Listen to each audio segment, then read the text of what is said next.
All right, so today we have the Kali Audio LP Unfs. As always, right up front, Kali Audio did send me these monitors for free to review, but this doesn't sway my review in any way, shape, or form. They don't get to see this video before I release it. They don't get to tell me what to say in these videos, nothing like that. They literally said to me in the email, be super honest, that's what we want from our creators. Amazing company. Thank you, Kali. All right, the Kali Audio LP Unfs are powered monitors with 160 watt Class D amplifiers with a frequency range of 54 Hz to 21 kHz, a max SPL of 103 dB. They have USB-C connectivity as well as Bluetooth, TRS, and RCA. The speaker height is 10 inches, speaker width is 6.5 inches, and the speaker depth is 7.4 inches. Okay, the Kali Audio LP Unfs sound really, really good, especially for the price and size factor. Fuller and bigger than you'd expect just by looking at them. I've heard so many producers and engineers say that they sound so big,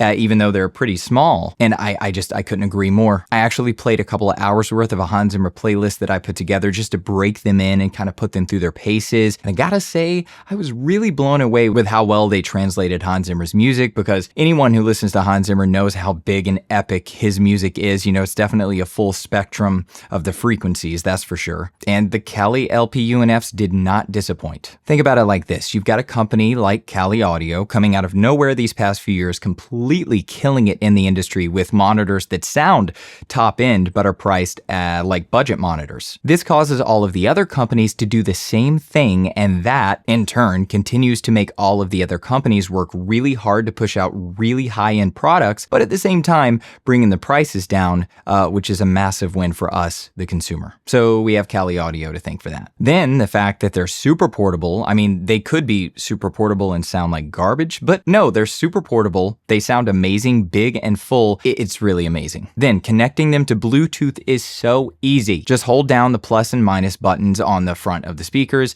and the blue light will begin flashing, letting you know that they're ready to be paired, and that's it. Now, I don't know about you, but I've had quite a few products over the years that when trying to connect them to Bluetooth, it's like a three-legged cat trying to bury a turd on a frozen pond. Not very easy. There's just so many upsides to these monitors, and the fact that you don't need an audio interface to use them. I mean, you literally can just plug them via USB into your laptop or into your computer, and you're good to go. And then, of course, like I was just saying, you could also just use Bluetooth. So easy, so portable, so affordable, much wow. I was gonna say, if you're just getting into mixing, definitely go out and get a pair of these. But honestly, if you've been mixing for a really long time, I still say go out and get a pair of these, because you're gonna get a lot of use out of them, regardless of where you're in the beginning stages or in the advanced stages. I mean, these things are just really well-rounded. Long story short, don't sleep on Kali Audio.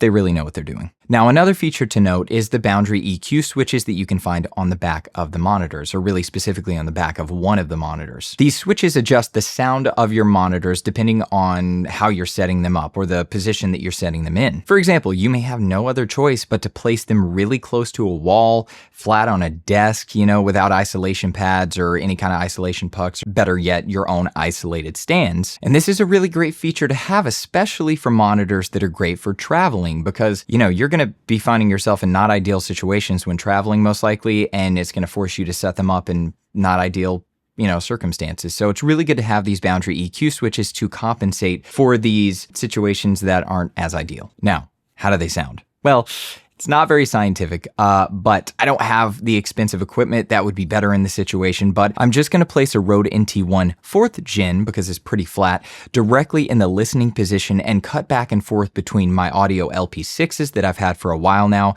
and then between the LP Unfs. I'll have them both placed on dedicated floor stands, and then after that, I'll just place the Unfs on my desk and go back and forth between them in a flat response without any of the EQ switches moved at all, and then with them compensating for the fact that they're sitting flat on a desk. I'll let you hear the difference between those. Now, like I said, it's not super scientific here, but I really just wanted you guys to be able to hear them. It might not be in the greatest circumstances, but I wanted you to be able to hear the differences. I wanted you to be able to hear these monitors. There's a lot of reviews online that are great. Don't get me wrong, they're fantastic reviews, but you don't really get to hear them. And again, there's going to be nothing like hearing them in person in a really well-treated space sitting in the listening position. But again, I just wanted you guys to be able to hear them at all. So anyway, now, just so I don't get in trouble, I will be playing a song that I wrote and recorded a couple of years back. Let me know in the comments below what you think about these monitors. And remember, you know what they say.